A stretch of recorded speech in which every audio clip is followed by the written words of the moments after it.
Hey everyone. Do we have the handheld mic still, or am I? Yeah, Jonah, they're making it. Sorry. Oh, okay. Is this hook? I can just take this out and use it? Yeah. Okay, great. Should I have turned on?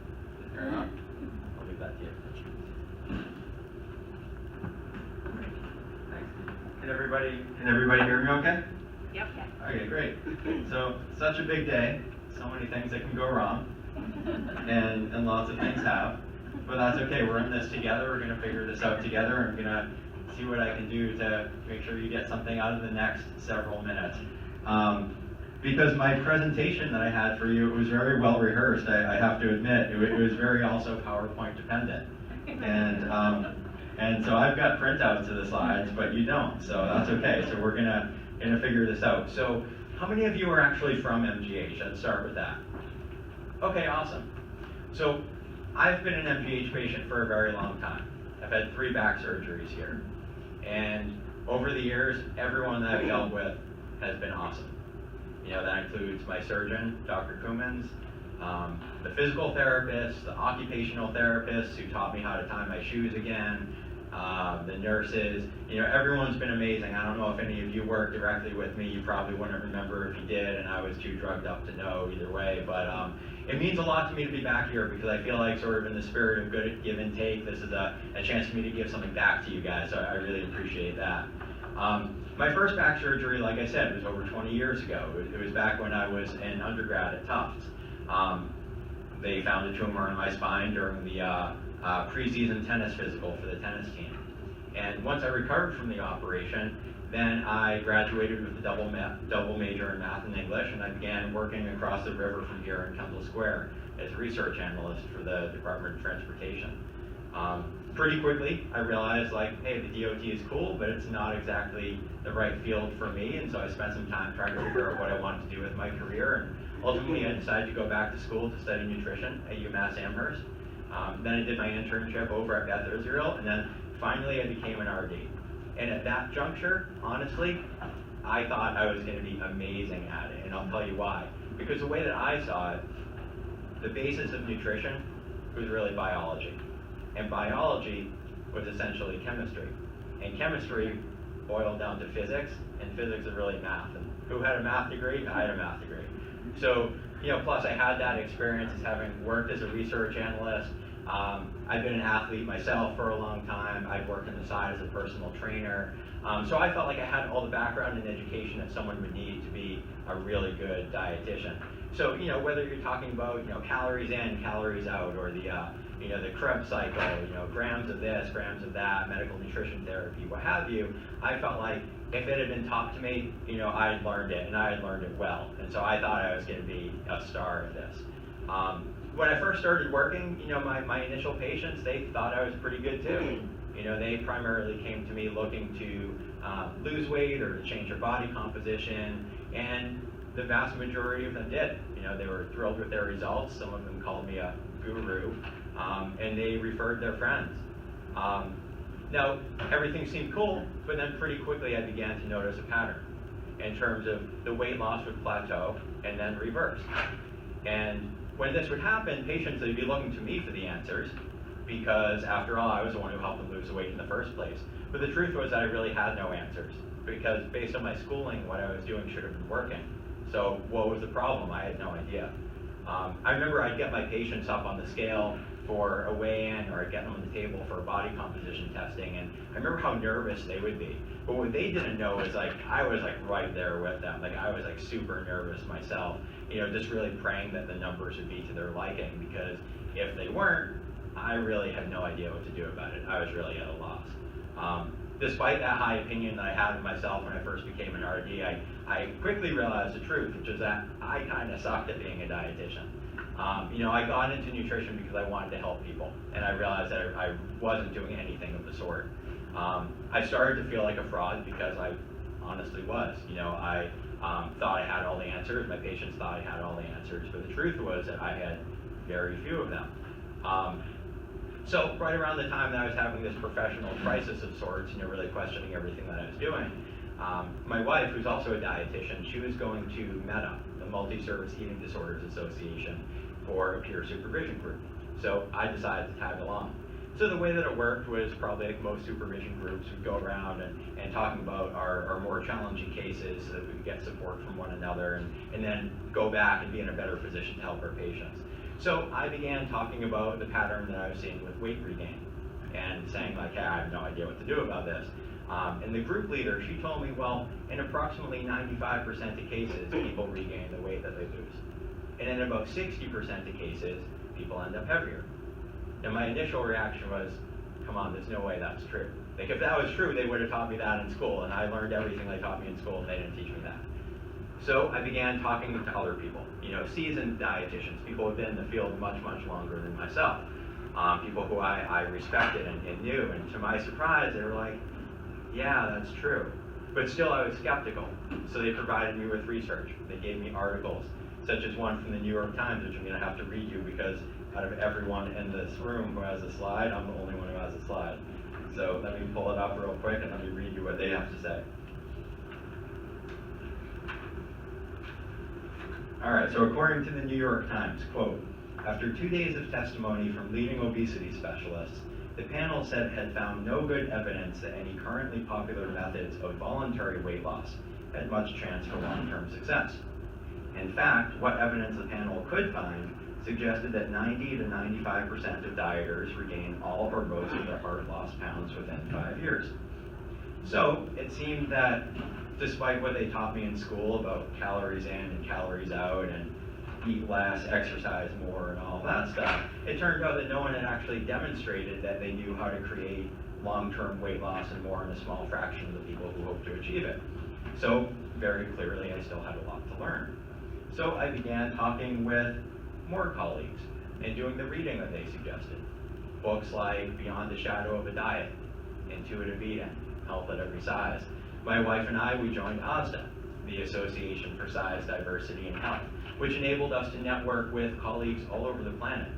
People who had come to realize that focusing on weight doesn't actually work all that well, and we're instead utilizing a weight-neutral approach with much greater success. So at this point, knowing what my wife and I now knew, we were very interested in adopting a weight-neutral approach to care too. This is why Lisa invited me to talk with you guys here today.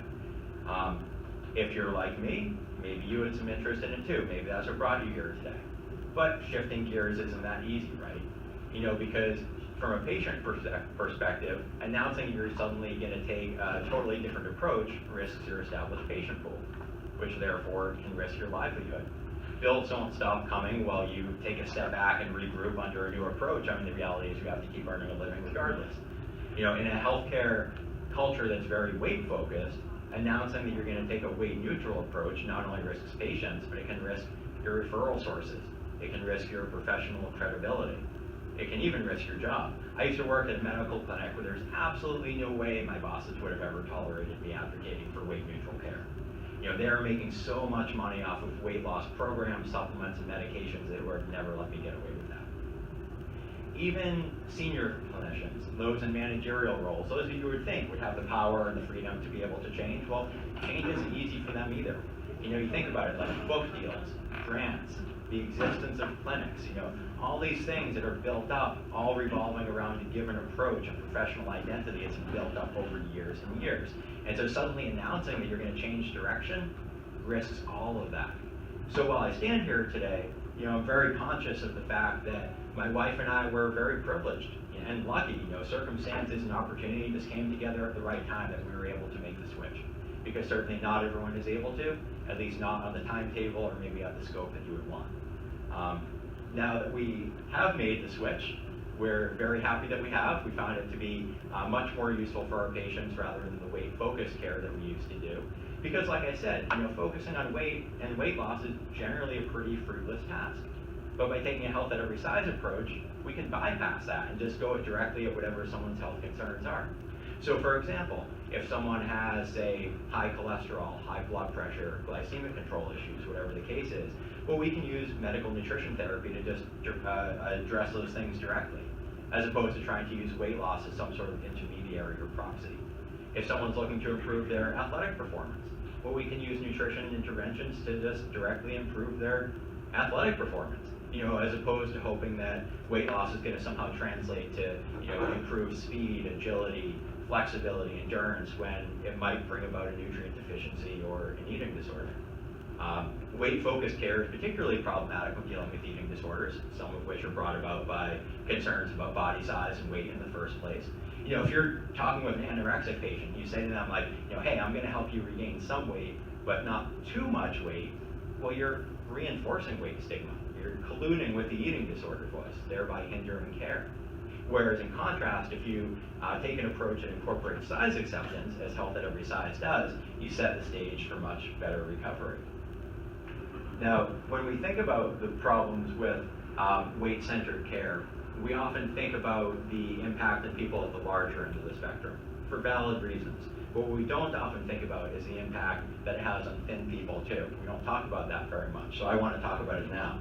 And I have some quotes that I want to read to you from colleagues of mine.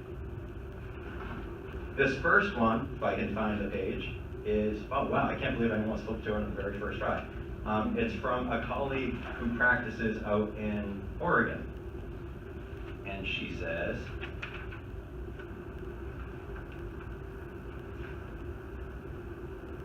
one more page.